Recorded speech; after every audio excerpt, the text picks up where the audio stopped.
कहानी की शुरुआत एक लड़के से होती है जो अपने कमरे में बैठकर टीवी पर कार्टून देख रहा होता है। तभी अचानक टीवी का सिग्नल चला जाता है और स्क्रीन पर एक इमरजेंसी रिपोर्ट आने लगती है।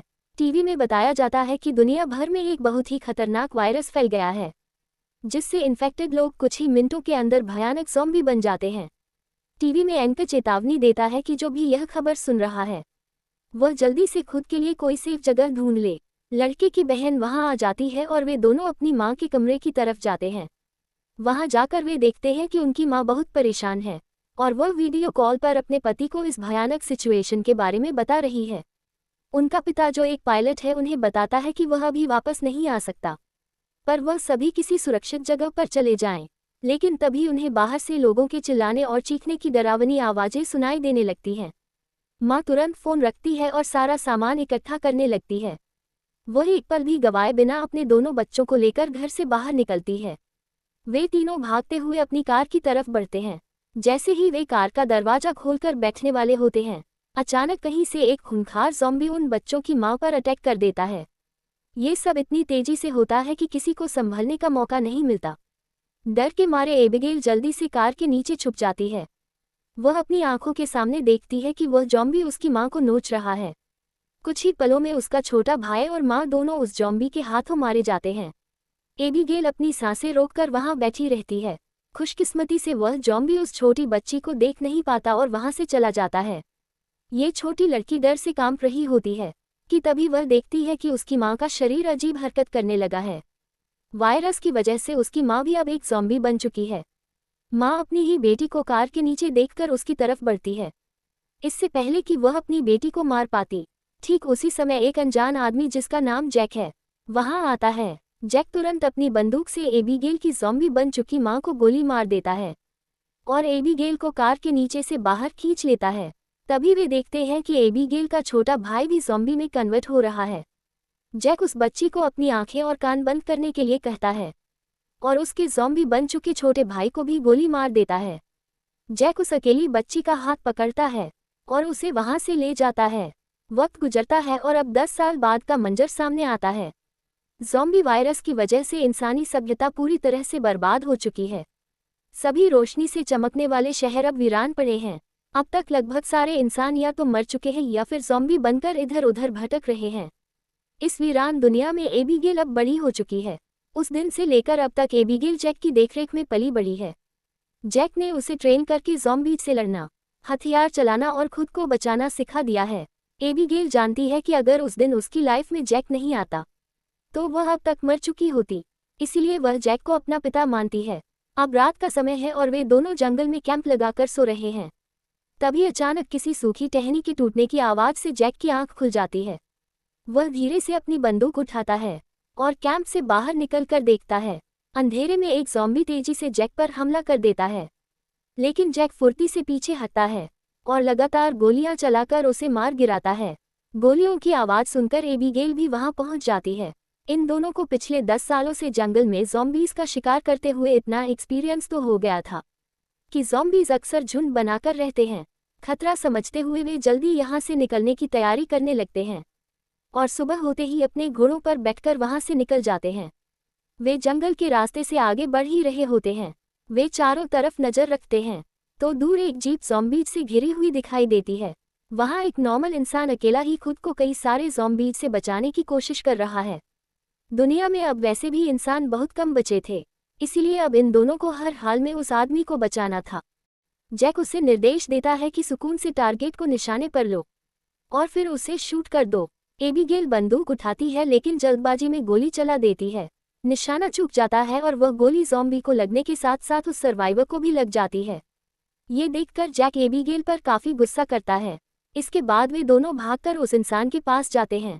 वे देखते हैं कि गोली लगने और ज़ॉम्बीज़ के हमले की वजह से यह आदमी अब बच नहीं सकता, इसलिए जैक उसे तड़पता छोड़ने के बजाय खुद ही मार देता है। उसके बाद वे दोनों उस मरे हुए आदमी की कार और सामान की तलाशी लेने लगते हैं। तभी उस मरे हुए आदमी के और साथी हथियारों के साथ आ जाते हैं। बहुत सारे हथियारबंद लोग उन्हें चारों तरफ से घेर लेते हैं। उनमें से एक बंदा जब अपने मरे हुए साथी के जूतों को जैक के पैरों में देखता है तो उन्हें शक होने लगता है कि इन दोनों ने सामान लूटने के लिए उनके साथी को मारा है। अब वे लोग जैक और एबिगेल पर बंदूकी तान देते हैं। जब ये लोग जैसे ही इन दोनों को मारने लगते हैं, तभी उस ग्रुप की एक गाड़ी से एक प्रेग्नेंट लेडी जिसका नाम मेगन है नीचे उतरती है। वह अपने साथियों से इन दोनों को छोड़ने के लिए कहती है, क्योंकि उसे लगता है कि वे बुरे लोग नहीं हैं। जैक बताता है उन्हें तुरंत यहाँ से निकल जाना चाहिए। अगले ही पल दूर जंगल से तेज आवाजें आने लगती हैं। हजारों की तादाद में ज़ॉम्बीज का एक विशाल झुंड उनकी तरफ दौड़ता हुआ आ रहा था। ज़ॉम्बी इतनी तेजी से टूट पड़ते हैं कि किसी को भी भागने का मौका नहीं मिलता। मजबूरी में ये लोग वहीं खड़े होकर हथियारों से मुकाबला शुरू कर देते हैं। सभी के पास हथियार होते हैं, लेकिन ज़ॉम्बी की संख्या इतनी ज़्यादा होती है कि हालात उनके नियंत्रण से बाहर हो जाते हैं। धीरे धीरे ग्रुप के कई लोग एक के बाद एक ज़ॉम्बी के काटने का शिकार हो जाते हैं। जो लोग बचते हैं उनके पास छुपने के लिए कोई सुरक्षित जगह नहीं होती, और कुछ ही देर में उनकी संख्या बहुत कम रह जाती है। तब सभी को एहसास हो जाता है कि वे ज़ॉम्बी के सामने टिक नहीं पाएंगे। इसलिए एबिगेल प्रेग्नेंट लेडी को लेकर गाड़ी में बैठती है। गाड़ी में प्रेग्नेंट लेडी का हस्बैंड भी बैठा होता है, और जैक गाड़ी स्टार्ट करके जल्दी वहां से निकल जाता है। पूरे ग्रुप में अब ये सिर्फ 4 लोग ही बचे थे, बाकी सभी ज़ॉम्बीज के शिकार हो चुके थे। रास्ते में जैक पीछे बैठी लेडी से पूछता है कि तुम हो कौन और यहाँ क्या कर रहे थे। पूछने पर पता चलता है कि यह बचे हुए लोग शिपटाउन नाम की जगह पर जाना चाहते थे, जहाँ पर सेफ इंसान रहते हैं, वहाँ ज़रूरत की तमाम फैसिलिटीज़ हैं, और हम सब वहां जाकर एक नॉर्मल जिंदगी गुजारना चाहते थे। तभी अचानक बीच रास्ते में उनकी गाड़ी खराब हो जाती है। इस दौरान प्रेग्नेंट लेडी का हस्बैंड बाहर निकलता है जिसका नाम डेविड है। वह पैदल चलने के लिए कहता है, इसीलिए ये लोग गाड़ी को यहीं पर छोड़कर पैदल सफ़र करने लगते हैं। कई किलोमीटर सफ़र करने के बाद वे लोग एक वीरान सोसाइटी में पहुंच जाते हैं। यहाँ ऊंची इमारतें अभी भी खड़ी हैं, लेकिन हर तरफ मौत की शांति छाई हुई है। ये लोग सबसे पहले इस जगह की अच्छी तरह से जांच भी करते हैं। जब उन्हें कोई खतरा महसूस नहीं होता, तो ये लोग रात यहाँ गुजारने का फैसला करते हैं। रात को वह लोग आग जलाकर खाना पकाते हैं। एबिगेल शिपटाउन नाम के उस जगह पर जाने के लिए बहुत बेताब थी। दूसरी तरफ जैक बाहर चारों ओर जाल बिछा देता है, ताकि अगर वह लोग सो भी जाए तो खतरा करीब होने पर फौरन पता चले। अब सब सो जाते हैं। अगली सुबह एबिगेल छत पर बैठकर अपने बचपन की फोटो देख रही होती है कि अचानक नीचे पेड़ों से सरसराहट की आवाज़ आती है। वह समझ जाती है कि ज़ॉम्बी अंदर आ गए हैं, और सबको वार्निंग देने के लिए नीचे दौड़ कर जाती है कि तभी रास्ते में एक ज़ॉम्बी भी उसके पीछे लग जाता है। एबिगेल अपनी जान बचाने के लिए सीढ़ियों पर चढ़ने की कोशिश करती है, और पूरी ताकत लगाकर ज़ॉम्बी को एक जोरदार धक्का देती है। वह ज़ॉम्बी तो नीचे गिर जाता है, लेकिन इस हाथापाई में एबिगेल का बैलेंस बिगड़ जाता है, और वह भी गिरने ही वाली होती है कि तभी एन मौके पर जैक वहां पहुंचता है, और उसका हाथ थामकर उसे ऊपर खींच लेता है। वहीं बाहर बहुत सारे ज़ॉम्बी उसी जगह पहुंच चुके हैं, लेकिन जैक ने जो जाल बिछाया था वह काम कर जाता है। जैसे ही ज़ॉम्बीज का झुंड अंदर घुसने की कोशिश करता है, तभी एक जोरदार धमाका होता है, और कई ज़ॉम्बीज के चित्रे उड़ जाते हैं। खुशकिस्मती से ये लोग उस धमाके के वक्त ही वहां से निकल चुके होते हैं। अब मीलों पैदल चलने के बाद वह एक वीरान रेलवे स्टेशन पर पहुंचते हैं, जहां टूटी फूटी बोगियां खड़ी थी। अब रात हो चुकी थी और चारों तरफ गहरा अंधेरा था। जैक पूरे इलाके को स्कैन करता है, और जब तसल्ली हो जाती है कि वहां कोई खतरा नहीं है, तो वह वहीं रात गुजारने का फैसला करते हैं। वो लोग मैप चेक करते हैं तो पता चलता है कि शिपटाउन अब बस 2 दिन की दूरी पर है। उसी रात वह प्रेग्नेंट लेडी मैगन जैक के पास आती है, और उसका शुक्रिया अदा करती है। वह कहती है कि अगर तुम नहीं होते तो हम कब के मारे गए होते। उसकी बातें सुनकर पत्थर दिल जैक भी पिघलने लगता है। वहीं दूसरी तरफ मैगन का पति डेविड अपनी पिस्तौल अपने सिर पर रखकर खुदकुशी करने की कोशिश कर रहा था। दरअसल उस अफरा-तफरी में एक ज़ॉम्बी ने उसके पैर पर काट लिया था। हालांकि जख्म छोटा था, इसलिए वायरस अपना असर दिखाने में वक्त ले रहा था।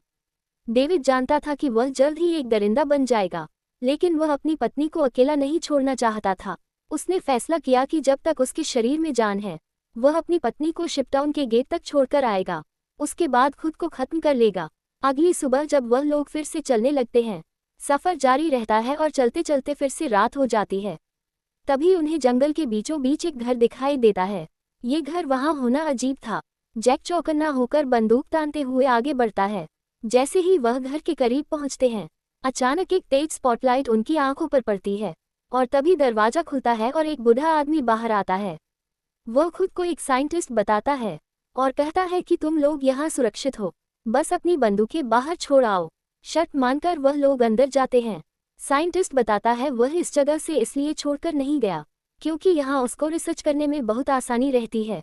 साइंटिस्ट सभी को खाना भी देता है। वहाँ डाइनिंग टेबल पर तरह तरह का खाना सजा हुआ था, ऐसा खाना जो उन्होंने शायद पिछले 10 सालों में नहीं देखा था। भूखे भेदियों की तरह वह खाने पर टूट पड़ते हैं।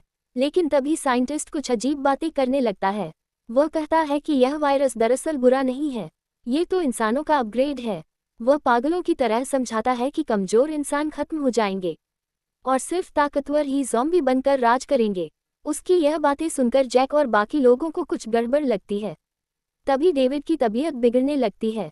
वायरस अब तेजी से अपना असर दिखा रहा था। वह वॉशरूम में जाता है और आईने में देखता है। उसकी नसें काली पड़ चुकी थी और आंखें खून जैसी लाल हो रही थी। वह समझ जाता है कि उसका वक्त पूरा हो चुका है। जब वह वापस हॉल में आता है तो देखता है कि जैक, एबीगेल और मैगन बेहोश होकर सोफे पर पड़े हैं। उस साइंटिस्ट ने उनकी ड्रिंक्स में बेहोशी की दवा मिला दी थी। डेविड गुस्से में उस साइंटिस्ट पर झपटता है, लेकिन वह साइंटिस्ट रिमोट डिवाइस का एक बटन दबा देता है। बटन दबते ही डेविड के शरीर को एक जोरदार झटका लगता है और वह जमीन पर गिर पड़ता है। साइंटिस्ट एक शैतानी हंसी के साथ बताता है कि उसने सालों की मेहनत से एक ऐसी डिवाइस बनाई है जो ज़ॉम्बीज के दिमाग को कंट्रोल कर सकती है। अब उसे ज़ॉम्बीज से डरने की जरूरत नहीं, बल्कि वह उनका राजा है। डेविड की आंखों के सामने अंधेरा छाने लगता है। जब दोबारा उसकी आंख खुलती है तो वह खुद को और अपने साथियों को रस्सियों से बंधा हुआ पाता है। वो एक प्रयोगशाला जैसी जगह थी। साइंटिस्ट उनके सामने खड़ा होकर कहता है कि अब तुम मेरे एक्सपेरिमेंट का हिस्सा बनोगे, और फिर वो उनसे पूछता है, क्या तुम मेरी पत्नी से मिलना चाहोगे? वो एक पिंजरे की तरफ इशारा करता है जिसके अंदर एक खूंखार ज़ॉम्बी औरत कैद थी। यह उसी साइंटिस्ट की पत्नी थी। वह साइंटिस्ट उस पिंजरे का दरवाजा खोल देता है। ज़ॉम्बी बनी उसकी पत्नी गुर्राते हुए बाहर आती है और साइंटिस्ट पर हमला करने लगती है, पर साइंटिस्ट बटन दबाता है और ज़ॉम्बी औरत जैक और बाकी लोगों की तरफ बढ़ने लगती है। ज़ॉम्बी बनी वह औरत जैक पर हमला करती है, लेकिन जैक उसे लात मारकर पीछे धकेल देता है। उसी पर डेविड के शरीर में वायरस की ताकत आ जाती है और वह एक झटके में अपनी रस्सियां तोड़कर सबको आज़ाद कर देता है। ये देख साइंटिस्ट डर कर भाग जाता है। बिना वक्त गवाए ये चारों बाहर निकलकर साइंटिस्ट की गाड़ी में बैठकर वहां से फरार हो जाते हैं। लेकिन वह पागल साइंटिस्ट अपनी डिवाइस से ज़ॉम्बीज की फौज को उनके पीछे लगा देता है। आगे रास्ता बंद होने की वजह से उन्हें गाड़ी छोड़कर पैदल भागना पड़ता है। डेविड जानता था कि अब उसका अंत करीब है, इसलिए वह अपनी पत्नी को आगे भेजता है और खुद अकेला ही ज़ॉम्बीज से भिड़ जाता है। वह बड़ी बहादुरी से लड़ता है, लेकिन अंत में मारा जाता है। इधर इनको भागने का मौका मिल जाता है और जैक और एबिगेल मैगन को गोद में उठाकर भागते हुए इंसानी बस्ती यानी शिपटाउन के किनारे पहुंच जाते हैं। टावर पर बैठे गार्ड्स गोलियों से ज़ॉम्बीज पर हमला करके उन्हें बचा लेते हैं। अगली सुबह जब उनकी आंख खुलती है तो वह देखते हैं कि यह जगह कई बड़े जहाज़ों को जोड़कर बनाई गई है। दूसरी तरफ मैगन एक बच्ची को जन्म देती है, लेकिन ज़्यादा खून बहने से डॉक्टर कहता है वह जल्दी मर जाएगी। वह अपनी बच्ची जैक को सौंप जाती है। कुछ दिन बाद एबिगेल देखती है कि जिस लड़के को वो पसंद करती है वह एक खुफिया केबिन में जा रहा है। वहां जाकर पता चलता है कि पूरे शहर के नीचे बम लगे हैं ताकि मुसीबत के वक्त शहर उड़ाया जा सके। लेकिन मुसीबत उसी वक्त आ धमकती है क्योंकि वह साइंटिस्ट ज़ॉम्बी के किंग को कंट्रोल करते हुए वहां हमला कर देता है। पानी के रास्ते ढेरों ज़ॉम्बीज शहर पर चढ़ आते हैं और लोगों को खाने लगते हैं। जैक तुरंत ज़ॉम्बी को मारते हुए एबिगेल को ढूंढने लगता है। अंत में वह एबिगेल तक पहुंच जाता है। जब साइंटिस्ट एबिगेल पर हमला करता है तो जैक साइंटिस्ट से भिड़ जाता है और मौका मिलते ही उसके हाथ में लगी कंट्रोल डिवाइस तोड़ देता है। पावर खत्म होते ही ज़ॉम्बीज उसी साइंटिस्ट को नोच खाते हैं। अफरा तफरी में सब सुरंग के रास्ते भागते हैं। दूसरी तरफ खड़ा वो लड़का एबिगेल और जैक के आने का इंतजार करता है ताकि वह जल्दी से शहर को उड़ा सके। जब एबिगेल जैक के पीछे भाग रही होती है तो मुखिया ज़ॉम्बी एबिगेल को पकड़ लेता है, पर जैक तुरंत मुखिया ज़ॉम्बी पर हमला करता है। पर एबिगेल की नज़र उसके हाथ के ब्रेसलेट पर पड़ती है। यही ब्रेसलेट बचपन में उसने खुद बनाकर अपने पिता को दिया था। उसे पता लग जाता है ये ज़ॉम्बी उसके पिता हैं, पर जैक जल्दी से एबिगेल को खींचकर वहां से ले जाता है। वो लड़का रिमोट दबाकर पूरे शिपटाउन को धमाके से उड़ा देता है, लेकिन राख के ढेर से वह ज़ॉम्बी किंग फिर खड़ा होता है और वहां आ जाता है। जैक तुरंत बिना डरे उसके साथ फाइट करने लग जाता है, पर जैक कमजोर पड़ने लगता है। जैक को मौत के मुंह में देखकर एबिगेल फौरन जमीन से एक बंदूक उठा लेती है वह जानती थी कि सामने खड़ा वह ज़ॉम्बी उसका अपना पिता है, लेकिन वह ये भी देख रही थी कि वह ज़ॉम्बी उस शख्स को मार रहा है जिसने उसे 10 साल तक एक पिता की तरह पाला है। इसलिए वह एक पल भी नहीं सोचती और अपने अतीत को भुलाकर सीधे उस ज़ॉम्बी मुखिया को गोली उतार देती है।